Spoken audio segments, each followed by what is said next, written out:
$2.38 a litre. You can smell the fumes as you watch the numbers on the pump spin past what you'd budgeted for this week's groceries. A staggering 40% jump in just a few weeks. The official story, they blame global forces and have the nerve to tell you to tighten your belt. But what if I told you that's not just wrong? It's a calculated lie. I've seen the data. This isn't an economic downturn. This is a heist. The biggest looting of ordinary Australians we have ever seen happening in plain sight. So the question is no longer if you're being robbed. The real question is, what is the one big lie they're all telling us to get away with it? The lie is simple, and it's one you have heard 1,000 times on the news from politicians, from the head of the Reserve Bank himself. The lie is that this inflation crisis, this robbery, is all your fault. This is the official story they sell you, the one they need you to believe. They have a name for it. The wage price spiral. The theory goes like this. You, the worker, get a bit greedy. You ask for a pay rise to keep up with costs. Because you're supposedly earning more, you start spending more. And your spending, your demand for goods and services, is what pushes all the prices up. It's a neat, tidy little story, isn't it? It has a villain. You. And it has a hero. The Reserve Bank, riding in to save the day. And how do they save you? They punish you. They deliberately and methodically make your life harder. You know the feeling. You get that letter in the mail, or that email notification. Your mortgage repayment is going up. Again, that cold knot that forms in your stomach as you look at the new number. And that night, the conversation at the kitchen table changes. You're no longer talking about saving for a small holiday. You're talking about which streaming service to cancel. You're debating whether you can still afford the kids' soccer fees this term. You're wondering if you should just buy the cheaper home brand bread from now on. They are designing that anxiety. They want you to have that conversation because they want you to stop spending. They make you feel guilty for just trying to live, as if the entire economic crisis rests on your shoulders.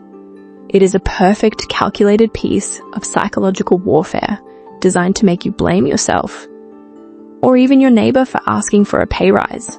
But what if I told you that entire story? The wage spiral, your spending habits, all of it is a complete fabrication, and what if I could prove it? Because the numbers they can't hide, the ones they pray you never see, tell a completely different story. In fact, there's one chart in particular that blows their entire narrative out of the water, and when you see it, you will understand exactly who the real thief is. Alright, the lie stops right here. Let's look at the one thing they can't argue with, the one thing they can't spin, the data. This is the smoking gun. They told you the problem was your paycheck, that your tiny pay rise was overheating the entire economy. For 2 years, they've pointed the finger at you. But look at the facts. During this exact period of so-called skyrocketing inflation, wage growth was actually slowing down. Your real wages, what your money can actually buy, were falling off a cliff. Think about that. Your power to buy groceries, to pay your mortgage was shrinking, yet they had the audacity to blame you for prices going up. Here's where the story completely unravels for them. This is data from the Australian Bureau of Statistics, analysed by the Australia Institute. Pay close attention. In the latter half of 2025, the contribution of your wages, of labour costs, to inflation didn't go up. It actually fell. It went from contributing 2.0 percentage points down to 1.6. Your wages became less of a factor in inflation. So, if it wasn't you, who was it? Where did all that inflation suddenly come from? In the exact same period, the contribution from corporate profits went ballistic. It swung from a negative 0.4 percentage points, meaning it was actually holding inflation down, to a positive 1.2 percentage points. Let me say that again. While your contribution went down, theirs exploded. Stop. Just stop for a second. I want you to look at those two numbers again. Your wages contribution went down. Corporate profits contribution exploded. Don't just hear this as data. This is the X-ray of the theft. This is the blueprint of how they're picking your pocket in broad daylight. Understanding this is the difference between being a victim for the rest of your life and finally seeing how the game is played. Here's the truth they've been hiding. This was never a wage price spiral. It's profit price inflation. The analysis is undeniable. A staggering 69% of all inflation above the Reserve Bank's own target range came directly from fatter profit margins. All of it. Companies weren't just raising prices to cover costs. They were jacking them up because they could to expand their profits. And then they pointed the finger at you and your family budget to get away with it. You have been blamed for their greed. When you first saw that chart, profits shooting through the roof, your wages going nowhere, what was your first gut reaction? Let me know in the comments below. Was it pure shock? Or was it just white-hot anger that they've been getting away with it? And that's the question that hangs in the air, isn't it? How? How is this possible? How is it legal for a handful of companies to artificially drive up the cost of living for 26 million people and face zero consequences? It feels like the game is rigged because it is. And in the next part, I'm going to show you the exact mechanisms, the hidden rules, and the market failures that allow them to do it. So, how do they get away with it? It's simple. The system isn't broken. It's meticulously built this way to protect them. Let's be brutally clear. The Australian economy is not the free market they tell you about in textbooks, in every critical sector that you depend on. Supermarkets, banks, energy. What we have is an oligopoly. It's a fancy word for a game controlled by a tiny handful of giants. Don't take my word for it. The ACCC's own supermarkets inquiry final report confirms that just 2 companies, Coles and Woolworths, control 67% of all supermarket sales in the country. 2, it's a duopoly. And these companies, they operate like a legal mafia. But forget the image of a smoky backroom meeting. They don't need to. The CEO of one company doesn't need to call the CEO of his rival. Here's how it really works. He's sitting at his desk, just watching a screen. He sees his competitor has just hiked their prices. There's no panic. There's no emergency board meeting. There's just a quiet nod and a single click. And just like that, their prices match. It is a silent, coordinated, and perfectly legal fleecing of an entire country, happening in broad daylight. But how? How is that legal? This is the part that should make your blood boil. This is the rotten core of the rigged game. In Australia, price gouging in itself is not illegal. Let that sink in. I had to read that fact twice to believe it. The very act of a corporation with immense market power looking at a national crisis and deciding to systematically rip you off is perfectly fine in the eyes of the law. How is that possible? It's possible because our laws are designed to only catch criminals who leave a paper trail. The regulator is looking for a formal, written agreement, a recorded phone call, an email explicitly stating, "Let's fix prices together." As long as these companies simply watch each other and independently decide to raise their prices in perfect unspoken unison, there is nothing the law can do. It's a system designed to facilitate legal robbery. And this isn't some abstract economic theory. This is the specific mechanism emptying your wallet right now. And if you want to see the most brutal, crystal clear example of this rigged game in action, we need to go back to the petrol station. You pull up to the Bowser and your stomach sinks. You see the numbers on the big sign. £2.38 a litre. A few weeks later, £2.53s. It's gone up 40% in the blink of an eye. And every single news channel is screaming about global conflict, about supply chains, about some tanker halfway across the world. But that's the story they want you to hear. The reality of what's happening, the actual mechanism emptying your bank account, is sitting right under your feet in the petrol station's own storage tanks. And I need to show you the trick they're playing. It's a neat little accounting gimmick they call replacement cost pricing. Now that sounds boring, but I want you to listen. It means they are charging you today for the expensive fuel they might have to buy tomorrow. The fuel that's actually going into your car right now. They bought that weeks, maybe months ago at a much cheaper price. But the second the news reports a price spike overseas, they immediately mark up the cheap fuel they already own to the new, higher future price. It's a mechanism designed for one thing, front-loading their profits. They tell you it's a complex global supply issue. But the numbers, guys, the data from the government's own watchdog, the ACCC, tells a much, much simpler story. It shows a simple domestic profit grab. The ACCC tracks the wholesale price of fuel, the benchmark price that comes out of Singapore, called Mogus 95. Think of it as the price the fuel companies themselves pay. And what does their own monitoring show? That during these crises, the price you pay at the pump has consistently risen faster and higher than the international price they have to pay. The lines on the graph don't just match, they diverge. One goes up and ours shoots for the moon.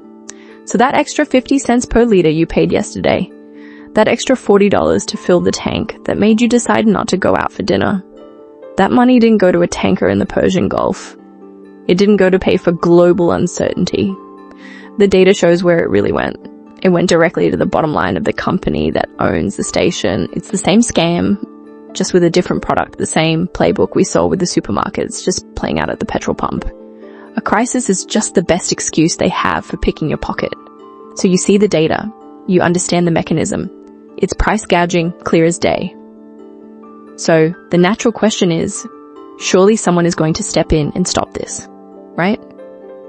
Surely the ACCCC, our competition watchdog, is all over this blatant profiteering, right? Right? Wrong. Don't even think about it. The idea that the government or the ACCCC is going to ride in on a white horse and save us from this. It's a fantasy. It's the story they tell you so you go back to sleep. Look, every time this gets really bad, we see the same show. The government steps up to a podium, they look very serious, and they announce these tough-sounding new laws. We're increasing the fines to $100 million, they say. Or they'll float the idea of a windfall tax on these obscene profits. It's pure political theatre. A big, expensive PR performance designed to do one thing. Make it look like they're doing something. But critics who actually read the fine print, the ones who aren't just reading headlines, they call it what it is. Fiddling at the margins. It's a big bunch of nothing. Because the core act, the price gouging itself, that thing we just proved with the data, remains perfectly legal. So they can fine them all they want. It's just the cost of doing business. It changes nothing. So the real question is why? Why the big show? Why the fake punches? Because they are caught. They are utterly terrified. They are caught between a public that's getting fleeced at the Bowser and in the supermarket, and the massive multinational corporations they are desperate to keep happy. Let me paint you a picture. Imagine the government, maybe the Prime Minister himself, in a tense boardroom. On one side of the polished mahogany table, you have the politicians shuffling their papers. On the other side, the executives from Shell, from Chevron. The government clears its throat and says, look, we're thinking about a windfall tax on these profits. And the person from Shell, their chair, Cecile Wake, doesn't even flinch. She looks right back in their face and says, try it. She calls it a knee-jerk sugar hit. Then comes the threat, cold and clear. A tax like that will deter investment. It will undermine Australia's energy security. In plain English, you tax us and we take our toys and go home. And all that investment, all those jobs you love to talk about, gone. Watch it all dry up. Guess who blinked first? This right here. This reveals the entire power dynamic. Let's connect the dots. When it comes to your household, when they want to fight inflation, they have no problem letting the Reserve Bank hammer you with interest rate hikes.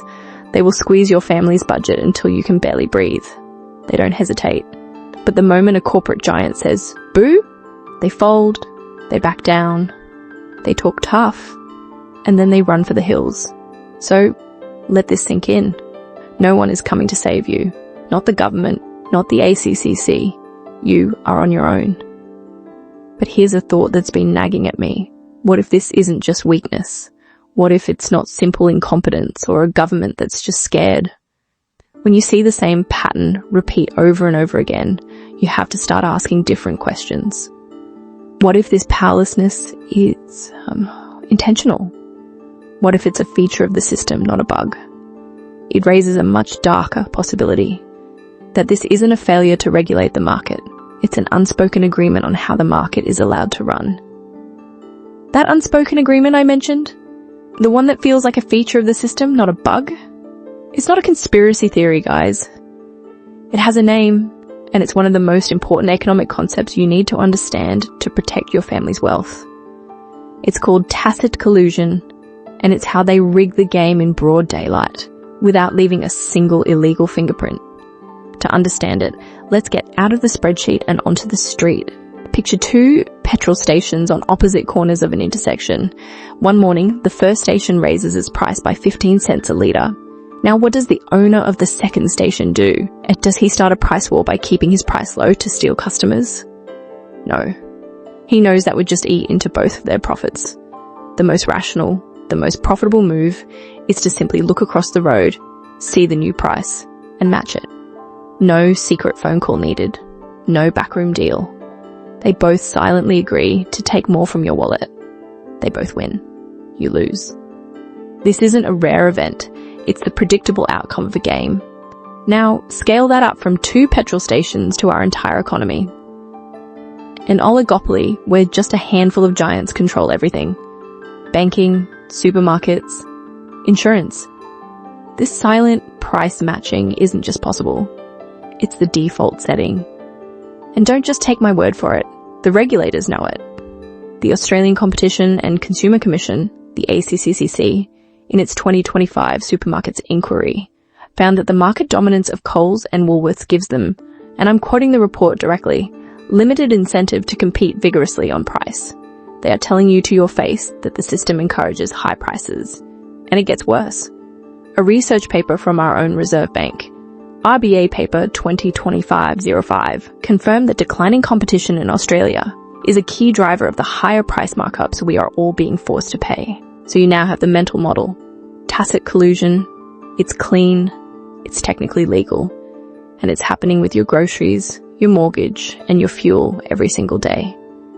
But what I need you to understand is that this goes so much deeper than an extra $1 on a loaf of bread. That's just the entry fee. The real cost, the true price of this unspoken agreement, is a slow, quiet squeeze on your entire future. And more importantly, on the future you're trying to build for your children. What happens when this silent agreement infects not just the price of food, but the price of a home, the cost of an education, the very opportunities your kids will have in life? We're about to connect those dots. And I have to warn you, the picture that emerges is not pretty. So let's connect those dots. Because this rigged game we've been talking about, it isn't just about the temporary sting you feel at the petrol pump or the checkout. That's a distraction. The real stakes here are permanent. This is a quiet, calculated attack on your family's entire financial future. I need you to understand what's happening in plain numbers. This isn't a feeling. It's a documented transfer of wealth. The Australia Institute tracked this. Between December 2019 and the middle of 2023, over $100 billion, that's billion with a B, in excess corporate profits were siphoned out of our economy. Siphoned from where? From your pockets, from the wages you work for, and moved directly onto corporate balance sheets. This isn't an economic report, guys. This is the receipt for the biggest heist in modern Australian history. And what does a $100 billion heist feel like for an ordinary family? It feels like you're running on a treadmill that's speeding up. You're working harder, but you're falling further behind. Sound familiar? That's not in your head. A 2024 analysis from the University of Melbourne put a name to it, the shrinking middle. While the top 10% are pulling away, your real wealth growth is slowing to a crawl. In fact, your real wages right now are 6% lower than they were in mid-2021. Your paycheck buys less. Your mortgage demands more. Your ability to save, to invest, to simply get ahead is being systematically dismantled. So please, let's stop calling this a bad year or a cost of living crisis. That's their language. That's the language of temporary problems. This is a permanent squeeze. This is the slow motion demolition of the Australian middle class. The financial security that your parents worked your entire lives to build is being quietly liquidated. And this is what really gets me. It jeopardizes the future you can give to your own kids. It's about whether they will ever have the same opportunities that you did. This is the game they have built, a system where your hard work pays their record bonuses, where your mortgage stress funds their shareholder dividends. It's a game you are designed to lose. It's designed to squeeze you, your savings, and the future you're building decade after decade. And frankly, I'm done with it. I'm done watching good people get fleeced. So the question becomes, what if you just stopped playing their game? What if there was a personal exit strategy, a way to take your family's wealth and move it outside of their system to a place they can't touch it? Because there is. And as we continue, I'm going to show you exactly how to do it. All right, let's get straight to it. Right now, you are being squeezed from two sides. Think about it. On one side, corporate profits are jacking up the price of everything you buy. On the other, the Reserve Bank is jacking up your mortgage, supposedly to fix a problem they didn't create. The system is not coming to save you. And when you're a player in a rigged game, you don't win by playing by the normal rules. Those rules were written to make you lose. You win by understanding the real game being played, and you change your strategy. So what is the real game? Here it is. The core of the problem, the reason you feel like you're running on a treadmill, is that your cash and your wages are being devalued by design. Every dollar sitting in your bank account right now is a little ice cube melting in the sun. Holding onto it, saving it in the traditional way, is a guaranteed losing proposition. This means your only personal exit strategy is a fundamental shift in your thinking. It's the decision to stop being a helpless consumer and start thinking like an owner. You have to take your devaluing cash, those melting ice cubes, and convert it into assets that are protected from inflation or even benefit from it. This means investing in real assets, things like property or shares in productive companies that can raise their prices right alongside the inflation that's eroding your savings. Now, the specific assets are less important than the strategic shift in your mindset. From being just an earner to becoming an owner, you must use the very weapon they are using against you to protect your family's future. They created this game, they wrote the rules, but now you know how the board is laid out. It's time to play it better than they do. If you want to continue learning how to navigate this rigged system, make sure you subscribe.